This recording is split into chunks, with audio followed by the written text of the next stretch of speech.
જય દ્વારકાધીશ. મિત્રો, મારી દીકરીએ મારા પોત્રની સામે મારા મોઢા પર થૂકીને કહ્યું કે હું કોઈ કામની નથી.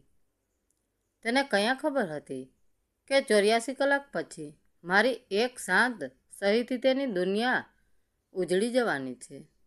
જ્યારે પોતાની દીકરીએ 61 વર્ષની નિર્મલાના ચહેરા પર થૂકીને કહ્યું કે તેની કોઈ કિંમત નથી, ત્યારે જમવાના ટેબલ પર બેઠેલા બંને બાળકો પથ્થરની જેમ જડ થઈ ગયા. નિર્મલાએ ન તો આંસુ લૂછ્યા, ન તો ચહેરો, તે બિલકુલ સ્થિર બેસી રહી, જાણે આ અપમાન તેને તોડી નહોતું રહ્યું, પરંતુ તેની અંદર પહેલેથી ત્યારી કોઈ દરવાજો ખોલી રહ્યું હોય.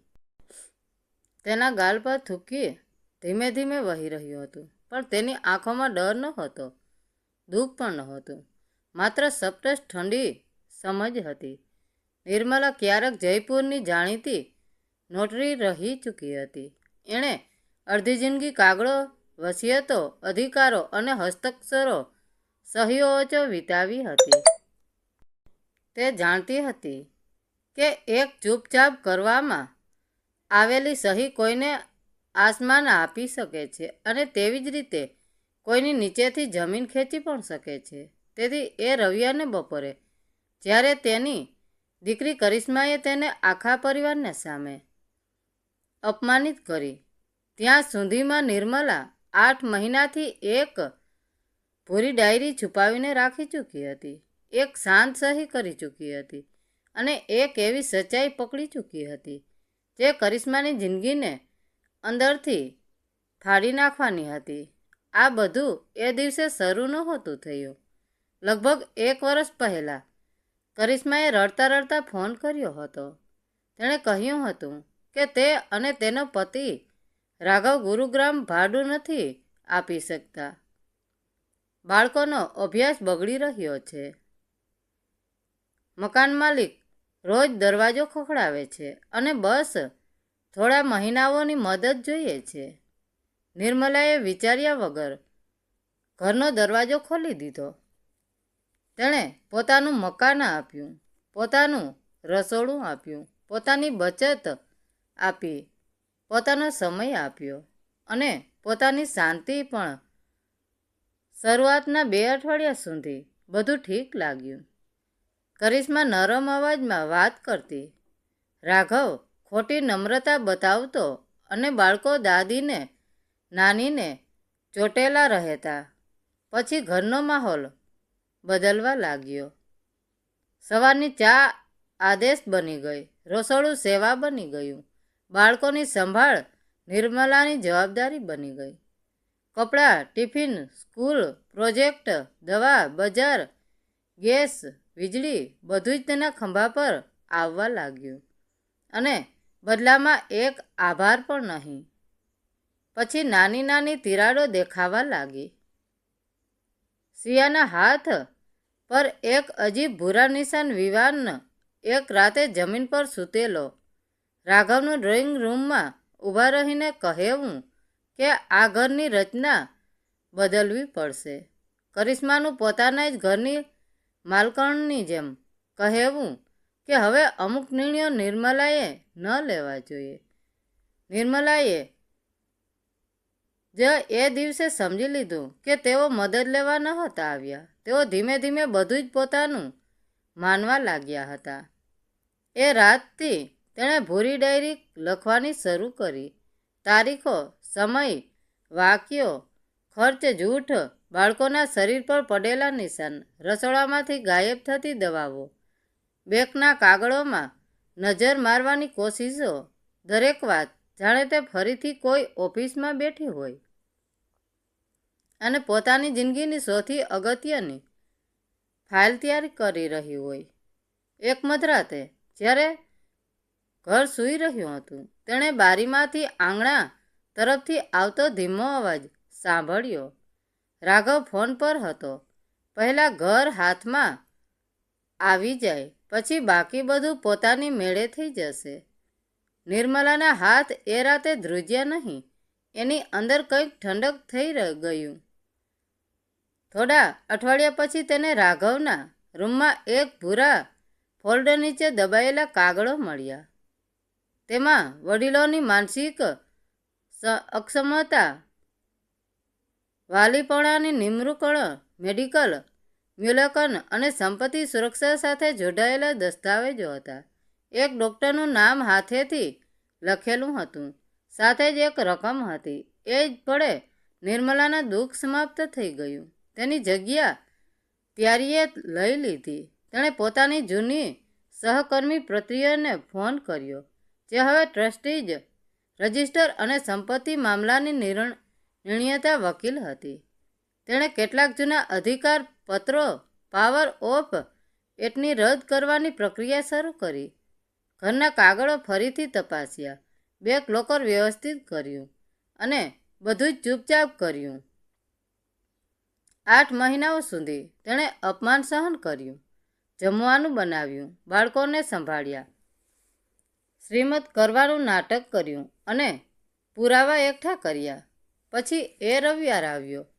નિર્મલાએ 3 કલાક સુધી મસાલેદાર શેકેલું ચિકન બનાવ્યું, ટેબલ પર સાફ ટેબલ ક્લોથ પાથર્યો, ચાંદીની જૂની ચમચીઓ કાઢી અને પાડોશણ રાધાને જમવા બોલાવી.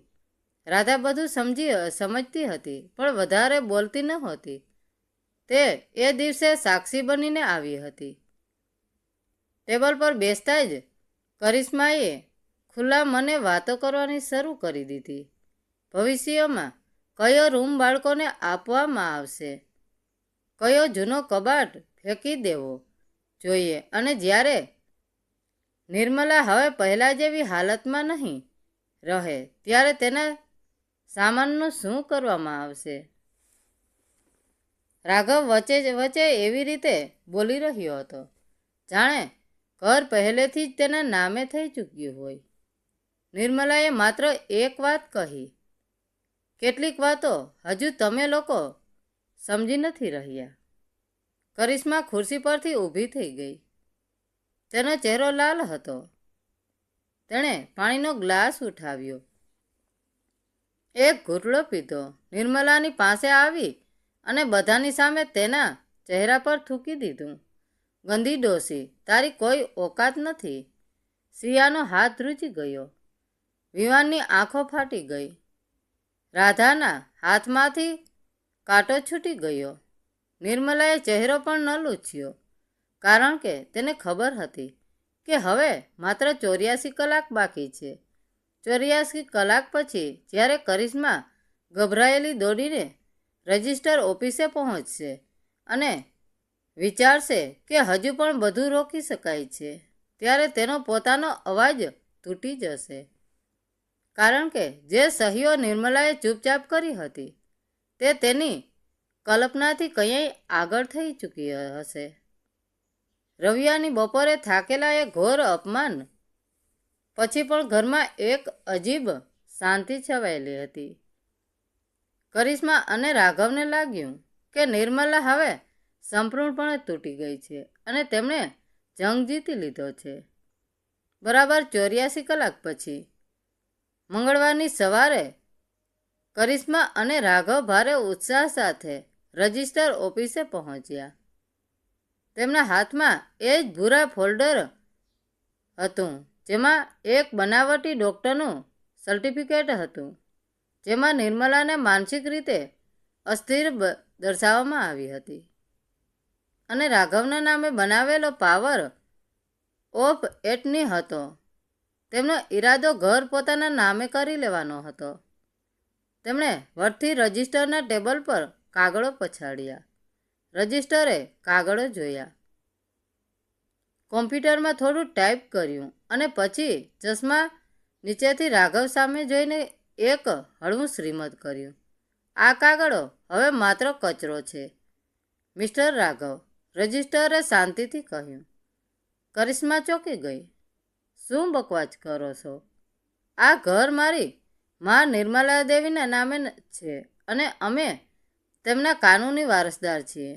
હતું. રવિવાર સવાર સુધી આ ઘર તેમના નામે જ હતું. રજિસ્ટરે સ્ક્રીન ફેરવીને તેમને બતાવતા કહ્યું, પરંતુ નિર્મલાજીએ રવિવારે સવારે જ એક ટ્રસ્ટ ડીડ પર સહી કરી દીધી છે.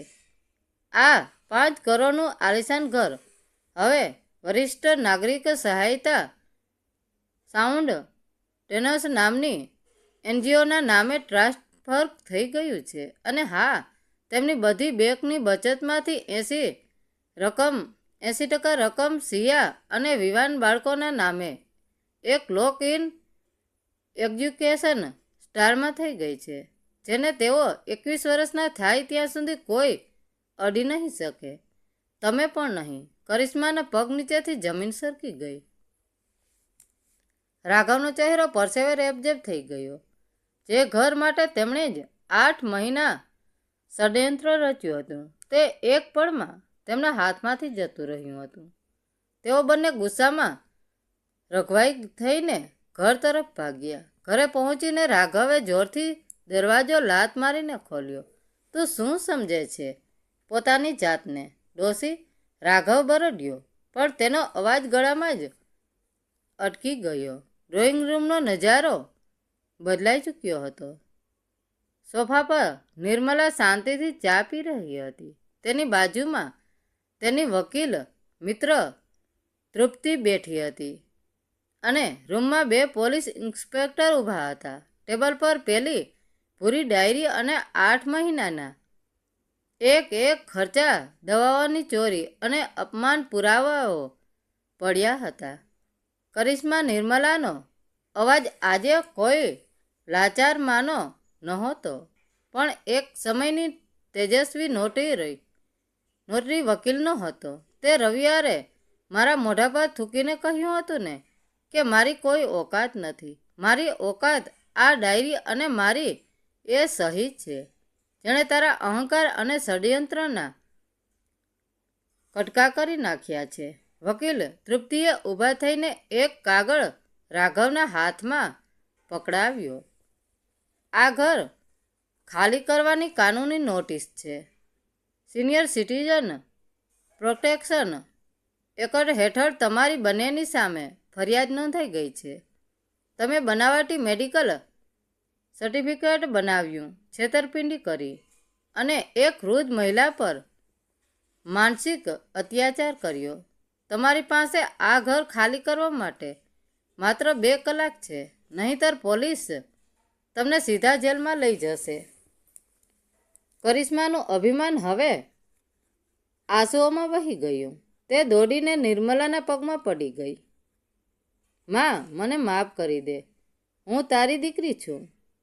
અમે ક્યાં જઈશું? સિયા અને વિવાનનું શું થશે? નિર્મલાએ પોતાના પગ પાછળ ખેંચી લીધા. દીકરીઓ માના મોઢા પર થૂકતી નથી. કરિશ્મા અને બાળકોની ચિંતા તું ન કર. મેં તેમના ભવિષ્ય અને ભણતરનો પૂરો બંદોબસ્ત કરી દીધો છે, પણ તારો અને રાઘવનો આ ઘરમાં હવે કોઈ હિસ્સો નથી. રાઘવ અને કરિશ્મા લાચાર બનીને જોતા રહ્યા. જે માને તેઓ નકામી અને બોજ સમજતા હતા, તેણે કોઈ ચીસાચીસ કર્યા વગર માત્ર પોતાની બુદ્ધિ અને એક શાંત સહીથી તેમને રસ્તા પર લાવી દીધા હતા. 2 કલાક પછી કરિશ્મા અને રાઘવ પોતાનો સામાન લઈને ટેક્સીમાં બેઠા હતા. સિયા અને વિવાનને રડતા નાનીને ભેટીને વિદાય લીધી. જ્યારે ટેક્સી ગેટની બહાર નીકળી ત્યારે નિર્મલાએ દરવાજો બંધ કર્યો. તેણે આંખો બંધ કરી અને એક ઊંડો શ્વાસ લીધો. 8 મહિના પછી આજે પહેલીવાર તેને પોતાના જ ઘરમાં શુદ્ધ અને ખુલ્લી હવાનો અહેસાસ થઈ રહ્યો હતો. અપમાનની રાખમાંથી ઉઠીને આજે એક માએ પોતાના આત્મસન્માનનો જંગ જીતી લીધો હતો. મિત્રો, વાર્તા કેવી લાગી? સારી લાગી હોય તો કોમેન્ટ કરીને જરૂર જણાવજો. ધન્યવાદ મિત્રો. રાધે રાધે. જય દ્વારકાધીશ.